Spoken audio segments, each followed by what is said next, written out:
नमस्कार। मेरे YouTube channel Ajay Pal fitness मंत्रा में आप सभी का फिर से स्वागत है। आज हम एक मोटापा के ऊपर एक छोटा सा टॉपिक लेके आया हूँ और आशा करता हूँ कि आप इसे ज़रूर कुछ नया सीखेंगे।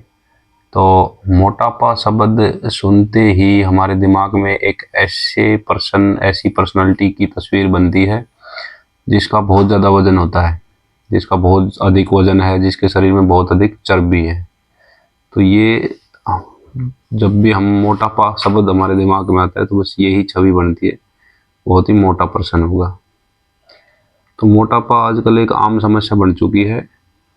अगर मोटापा की हम डेफिनेशन परिभाषा देखें तो मोटापा को हम बीएमआई के आधार पर हम उसका वर्गीकरण कर सकते हैं। बीएमआई जो है वो मेजरमेंट है कि आपका वजन आपकी हाइट के अनुरूप है या नहीं है। आप अपना मोटापा का स्कोर जानने के लिए बीएमआई चेक करा सकते हैं। बीएमआई का चार्ट अगर हम बात करें चार्ट की तो 18.5 से अगर कम बीएमआई है किसी की तो वो अंडरवेट होता है, उसका वजन कम है। और 18.5 से 24.9 तक अगर बीएमआई है तो आपका वजन ठीक है, आपकी बीएमआई ठीक है। और 25 से और 29.9 तक है तो आपका वजन ओवरवेट है, ज़्यादा वजन है। और 30 से 39.9 तक है तो आप ओबेसिटी के शिकार हो चुके हैं, आप मोटापा के शिकार हो चुके हैं। और अगर 40 से भी अधिक बीएमआई है तो इसका मतलब आप गंभीर रूप से मोटापा के शिकार हो चुके हैं। तो इस प्रकार से हम बीएमआई से हम अपने मोटापा का मेजरमेंट कर सकते हैं और उसका हम वर्गीकरण कर सकते हैं, कैटेगरी बना सकते हैं। इसके साथ साथ मोटापा को मापने के लिए हम जो हमारा कमर का घेरा होता है उससे भी हम आइडिया लगा सकते हैं। आमतौर पर जो 37 इंच या उससे ज़्यादा कमर का घेरा है पुरुषों में तो माना जाता है कि मोटापा हो चुका है, मोटापा के शिकार हो चुके हैं। ऐसे यदि लेडी में महिलाओं में 31.5 या उससे अधिक कमर का घेरा है तो मोटापा माना जाता है। तो मोटापा के जो मोटापा की वजह से जो हमें समस्याएं आती हैं, बेसिक खतरे जो होते हैं, पहले उनकी बात करते हैं। तो इसमें हमारा मधुमेह टाइप 2 जिसमें हमारा शुगर लेवल बढ़ जाता है, हमारा हार्ट और जो हमारी नाड़ियाँ होती हैं जिनमें हमारा ब्लड फ्लो करता है उससे संबंधित परेशानियां हमें आ जाती हैं। और ब्रेस्ट कैंसर, आंतों का कैंसर, बच्चादानी का कैंसर जैसे खतरनाक बीमारियां लगने का खतरा होता है। मोटापा हमारे जीवन की सारी एक्टिविटी को इफेक्ट कर सकता है, डिप्रेशन दे सकता है। मोटापा की वजह से हम डिप्रेशन का शिकार हो सकते हैं और हमारा कॉन्फिडेंस लेवल कम हो जाता है। अब मोटापा के अगर कारणों की बात करें तो मोटापा आमतौर पर फिजिकल एक्टिविटी की कमी के कारण होता है। फिजिकल एक्टिविटी से हमारी जो कैलोरी होती है वो बर्न होती है।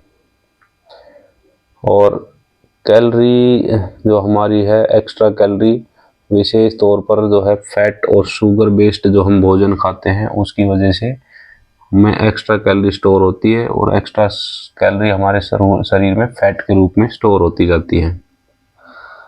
तो मोटापा तो आजकल एक घर घर की और आम समस्या हो चुकी है, बन चुकी है। कई लोगों के लिए ये जो आजकल की मॉडर्न लाइफस्टाइल है इसमें ज़्यादातर जो हमारी हाई कैलोरी वाला भोजन हम करते हैं, सोफे कुर्सियों पर बैठे रहते हैं, कारों में घूमते हैं, पैदल चलते नहीं है, फिजिकल एक्टिविटी समाप्त हो चुकी है, उस वजह से मोटापा होता है। और कई बार थायराइड की वजह से भी, जो थायराइड हमारा वो उसकी वजह से भी मोटापा हो जाता है। तो अब इसके हम बचाव के बारे में बात करें तो मोटापा से बचने का सबसे अच्छा तरीका है अपना स्वच्छ संतुलित पौष्टिक भोजन लें, कम कैलोरी वाला खाना लें, नियमित रूप से व्यायाम करें। और इसके अलावा हम और छोटी छोटी सावधानियां बरत सकते हैं, छोटे छोटे उपाय कर सकते हैं। हमें अपने वेलनेस कोच द्वारा रिकमेंड किया गया न्यूट्रिशनल फूड खाना लेना चाहिए जो हमारी बॉडी को कंप्लीट न्यूट्रिशन प्रदान करे। न्यूट्रिशन से युक्त जो भोजन होता है वो हमारी एक्स्ट्रा फैट को स्टोर नहीं होने देता, और हम वेलनेस कोच के गाइडेंस में कैलोरी मैनेजमेंट सीख सकते हैं। कैलोरी मैनेजमेंट सीख कर हम फिट रह सकते हैं। दूसरा, हमें किसी ऐसी कम्युनिटी में जुड़कर रहना चाहिए जो वजन कम करने या नियंत्रण पर काम करती हो। कम्युनिटी में रहकर हम हर काम आसान हो जाता है। वजन कम करने के लिए भी कम्युनिटी चाहिए। अकेला व्यक्ति क्या करेगा? 2-4 दिन के बाद कंटिन्यू नहीं कर पाता। 2-4 दिन जिम में जाते हैं, 2-4 दिन पार्क में जाएंगे, उसके बाद आलस करके और गिव अप कर देते हैं। इसलिए कम्युनिटी ज़रूरी है। कम्युनिटी में रहकर एक दूसरे से मोटिवेशन मिलता है और बंदा कंटिन्यू करता रहता है और उसको फ़ायदा मिलता है। तो कम्युनिटी बहुत ज़रूरी है, अकेला आदमी नहीं कर पाता।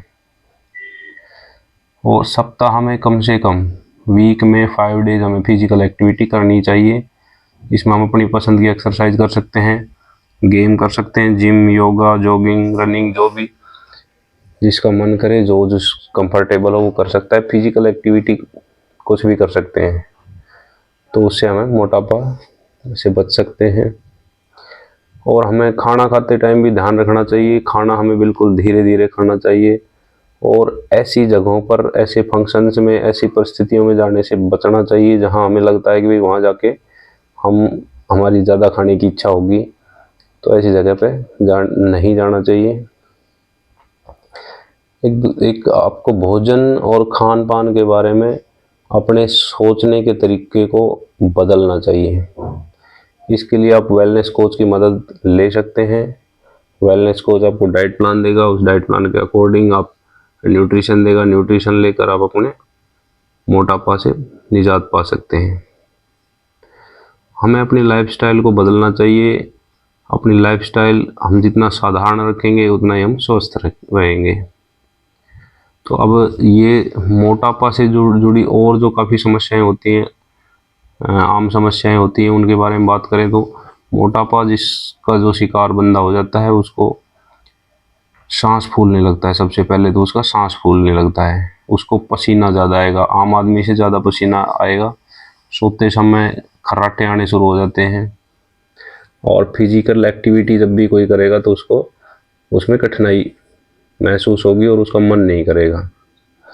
अक्सर बहुत ज़्यादा थकान महसूस होने लग जाती है, और मोटापा की वजह से जोड़ों और पीठ में दर्द, हमारे जॉइंट्स और बैक पेन होना शुरू हो जाता है। हमारा कॉन्फिडेंस डाउन हो जाता है, और उसकी वजह से हम डिप्रेशन का शिकार भी हो सकते हैं। और इस मोटापा की वजह से कुछ गंभीर बीमारियां भी हो सकती हैं, जैसे टाइप 2 मधुमेह हो गया, high blood pressure, high cholesterol level, इससे अस्थमा भी हो सकता है, मेटाबॉलिक सिंड्रोम, और हमारी आंत, ब्रेस्ट, गर्भाशय और कई तरह के कैंसर हो सकते हैं। एसिडिटी हो सकती है, इससे पित्त की पथरी हो सकती है, और जो है प्रजनन क्षमता को भी इफ़ेक्ट कर सकता है। जोड़ों में दर्द या टाइटनेस हो सकती है, और स्लीप एपीनिया हो सकता है। इसमें क्या होता है कि रात को सोते टाइम जो है सोते सोते दम सांस नहीं आता और अचानक से नींद खुल जाती है। हार्ट से संबंधित बीमारियां हो जाती हैं, किडनी के स्टोन हो सकता है, और प्रेगनेंसी में भी समस्याएं आ सकती हैं।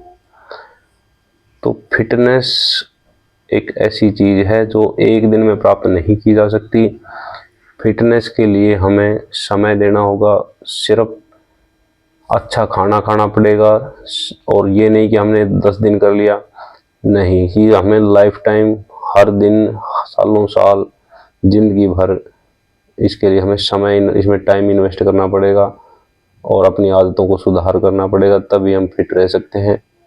तो ये आज मोटापा को लेकर कुछ बातें थी। तो आशा करता हूँ कि आपको इनसे कुछ सीखने को मिलेगा, और अगर आपको मेरी बातों से कुछ अच्छा लगता है, कुछ बातें आपकी मदद करती हैं, तो आप मेरे चैनल को लाइक और सब्सक्राइब कर सकते हैं, और मुझे अपने सुझाव भी कमेंट्स के माध्यम से दे सकते हैं। Thank you so much.